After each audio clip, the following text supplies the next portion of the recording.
What's up, guys? Carver here with Bad Beat CCG, and here we have my teammate Rashad Wimbush with a really interesting deck profile today. Rashad, where are you showing off today? All right, so today me and Zay are playing, showing y'all the Xeno Sin deck profile. So I know I've done one on the channel already. I told y'all I would update it when I got the stuff in. I've had it for a while. I just got like really busy, so I didn't have a chance to get to it. But now I'm getting to it. So if you didn't see the first one, you don't know what this leader does.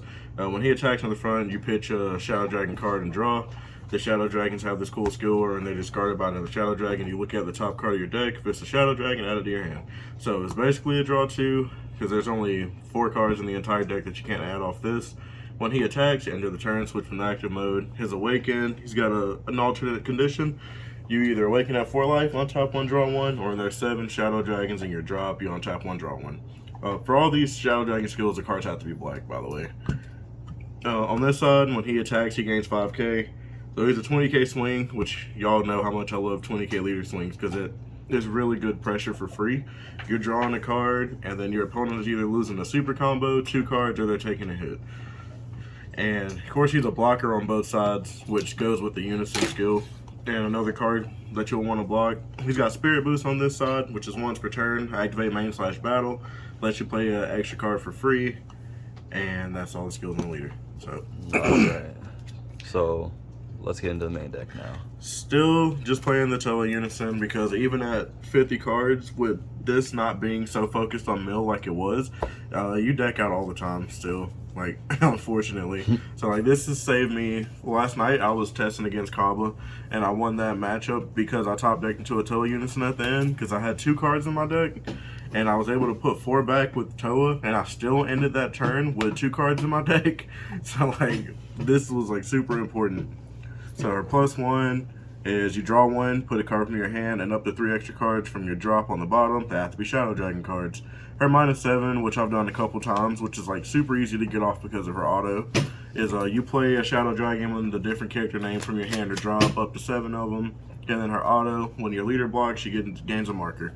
So people will make the mistake of early game, if you play this turn 1 and you went first, they'll swing at it. So it'll already be at 2 markers if you went first, because you'll play it and then plus it. So they'll swing that leader at it, and you just go block, and she'll get a marker. On your turn, she'll go back up to 4 markers, because you'll plus her again. So, like, you get to -7 really fast if people make that mistake. It usually only happens once. Once they make that mistake once, they don't make it again. Because this -7 is honestly broken in this deck. So, then we get on to the best battle card in the deck, which is the 1-drop Haze. They all have the auto where when you play them or discard them, you look at the top card of the deck. If it's a black Shadow Dragon, you add it to your hand. This Unison's the only card in the entire deck that's not a black Shadow Dragon card. So unless you hit this Unison, you're adding a card. So when you -7, if you hit, like, so when I did it last night, I played 4 different Shadow Dragons, all from the drop, none from the hand. So I literally played 4 cards for free and drew 4 cards, because I had already been through all the Toas, so each Shadow Dragon hit a card. I forgot that, yeah, because they don't say when they're played from hand, so once you do the -7, if you play 7 out, that's a +7. Yep. Broken. He has an auto, not an auto, activate main. You pay a black energy, switch him to rest mode, and you play a 3-drop or below black Shadow Dragon from your hand, which is the best way to play the Shadow Dragons. You don't want to pay 3 for any of these, because none of them are that good. So this one's the Searcher. It's the Nova SR. He has that same on play. He's also got critical, and he's 20k. When he's in your hand, you can warp him, burst 1, look at top 5 for a Shadow Dragon battle card.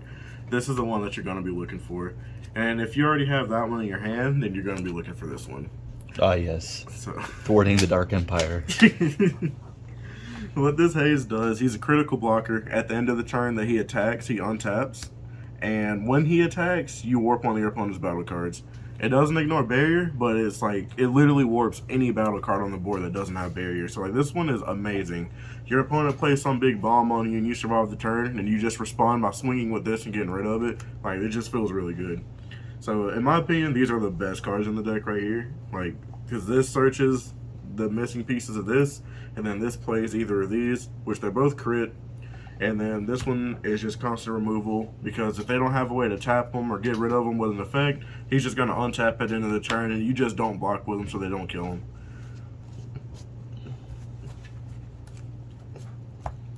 Next, I play a couple more 3-drop targets for that. 1-drop haze, just to make sure like it doesn't feel bad sometimes. But this one also has another means of being played. So this one has double strike. When you spirit boost, limit 1, you can pay 1 black energy to play him from your hand. When you play him that way, your opponent mills a card from the top of their deck. And of course, he has that same auto of looking at the top when he's played. So you're always going to be playing this guy for 1.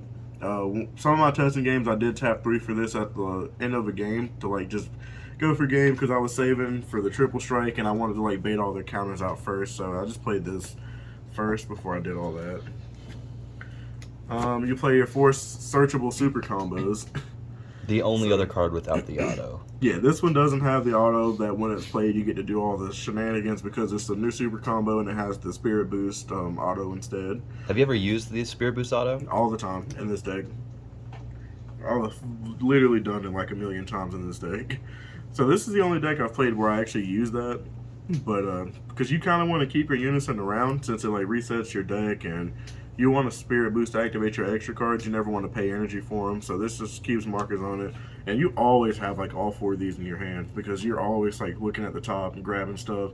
The Haze SR can, when you burst and look at the top 5, you can grab this because it's a Black Shadow Dragon. So you just always have the super combo in your hand. Next, of course, we play 4 Oceanians because it's actually good in this deck. I know people try to splash it and everything, and it's honestly like in my opinion, it's a bad card in other decks. In this deck, it's a +2, which will keep you even because you go -2 when you play it. Because you play it from your hand, and you pitch one of these Shadow Dragons, and they get the effect for being pitched by a Shadow Dragon card, and then when she's played, you get her auto of looking at the top. So also she has the permanent that reduces her cost on your opponent's turn, making her a 2-drop, and counterattack, you negate the attack player, she's a blocker, and they have to mill 4 to attack. Which, since you actually can still mill your opponent out in this deck, like later on in the game, they normally won't swing through this in this deck. They'll just pass their turn because they know that you actually can mill them out. The only negate I play is Rage. So he's a 1-drop negate if you have 7 or more Shadow Dragons in your drop, which is super easy to do.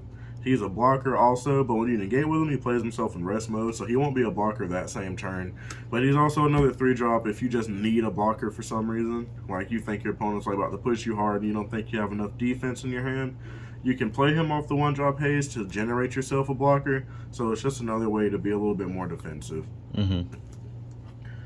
And we got 3 of the new 8-drop SR. I wish it was as good as the Yellow Sin one, but it's just more removal. You play him for 1 on top of a 4 below Sin or Xeno Dragon card, and he warps a card on your opponent's board when he's played.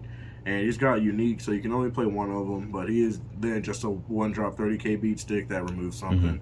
I usually just play it and combo it off to play another one. Like a lot of the times when I'm playing against decks that kind of want to flood the board or they've got key battle cards they're trying to keep around, then I'll just play this, combo it off, and play another one and just clear the board out that way. Oh yes, my favorite card. And we played just 2 of the SR, the Triple Striker.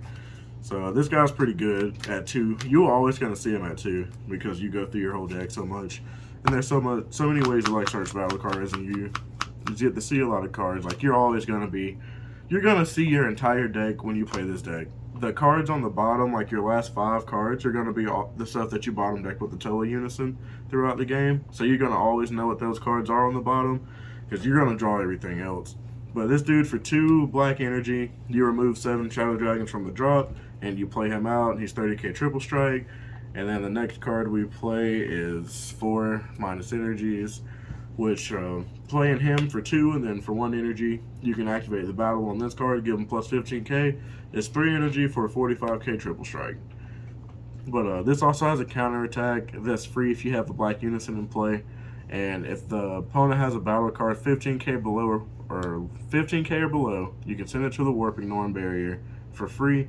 If you don't have a Unison, this is just 1 energy for that part. And then the activate man in battle is limit 1, so you can't like just do a whole bunch of these on this guy. Like you can only do 1 a turn. And that also is 1 energy. And the rest of the extra cards, Whirlwind is a really good one. So you look at the top 5 and you add a Xeno Sin battle card.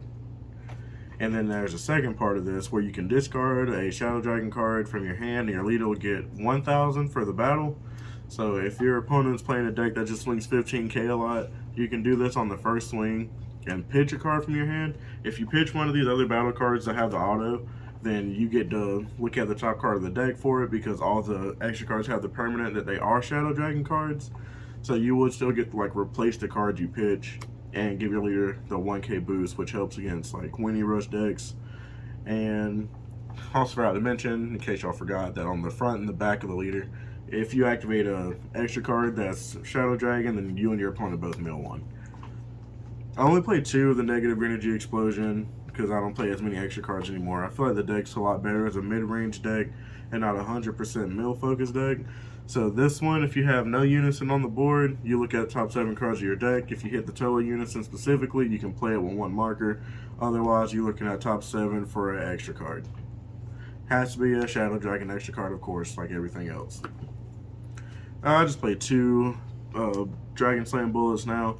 So what bullet does, it's a counterplay for unisons. They either take a marker off their unison for every 2 cards in their drop, or they can only attack 1 more time for the turn. So it's like a kind of like a Nimbus type thing, or a dormant, really more so like a dormant, since it like affects everything, not just battle cards. But then it also has this activate main/battle, where your opponent chooses one of their battle cards that's energy cost is less than or equal to the amount of cards in their drop. So this like removes pretty much every battle card when you're about mid-game. It just has to basically be the only one they have, since they get to choose. They can just choose something irrelevant or something that's already swung, and it is limit 1. All the Shadow Dragon extra cards are all limit 1. So they've made it that way so that you couldn't just play a bunch of them in one turn and like just mill your opponent out like out of nowhere, because you play like just 6 of these in one turn. So that's why they're all limit 1, so you can't just spam them out. And then the last one I play is Ultimate Ice Ray. So Ice Ray is more like a Nimbus. So it's activate main/battle, which I don't know why you would activate it in main on your own turn, but its skill is your opponent mills 1 when you activate this. So this one will mill them 2 cards, 1 for this and 1 for the leader. And you pitch 2 cards from your hand, and then your opponent can only attack once more with battle cards. So again, when you activate this card, you're going to try to want to pitch a battle card that can get the auto to look at the top, so that you get at least some value out of this, because you'll be going -3. And if you can pitch 2 battle cards, then at least you can recover 2 cards if you don't hit the Toa unisons.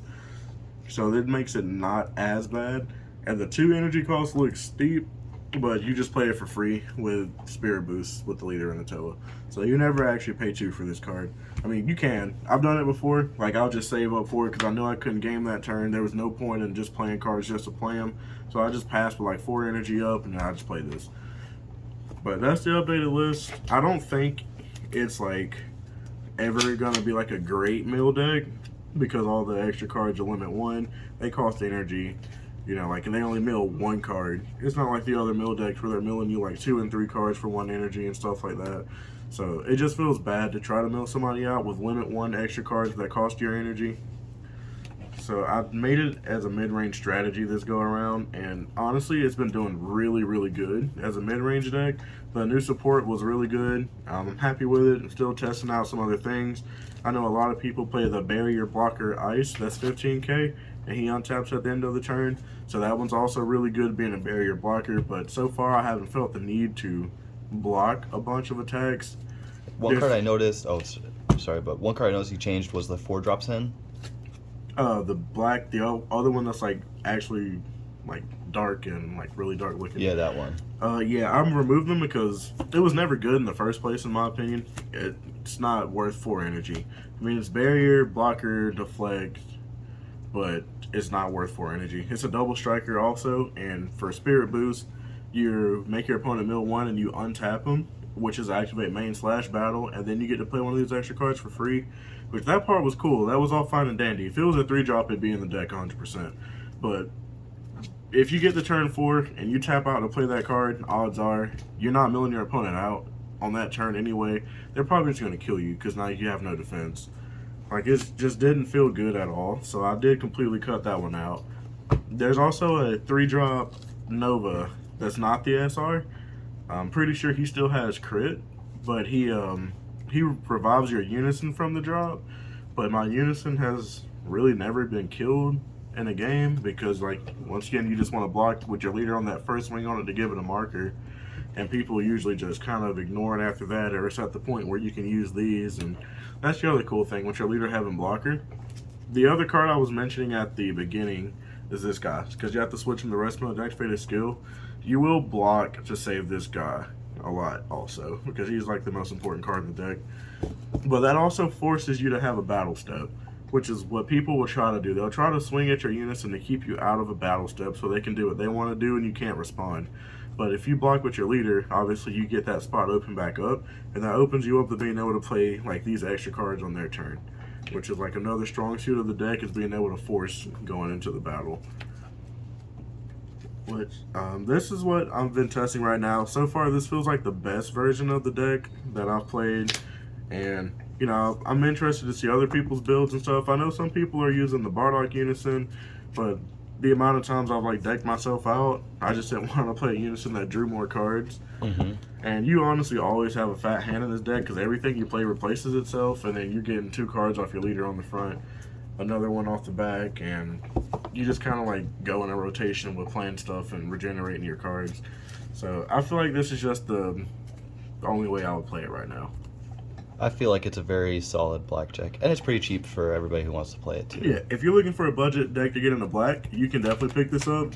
I mean, if you don't foil it out, it's not expensive. I think the only card is Oceanus because everybody's buying that out for other decks. Oceanus is still very high, and I just don't know what to tell you guys to replace Oceanus for if you're wanting to build a budget deck. It's honestly like you kind of need it, but you don't have to have it in this deck. Like, I guess you can bump Ice Ray up to 4, and it'd kind of be like the same difference in a way.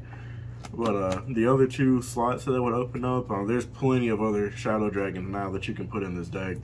Like, there's just a bunch of budget options. And then there's this other Shadow Dragon that I sideboard that I showed you guys in the last video. But for those of you that didn't catch that one, it's this. You could just replace it with this, I guess.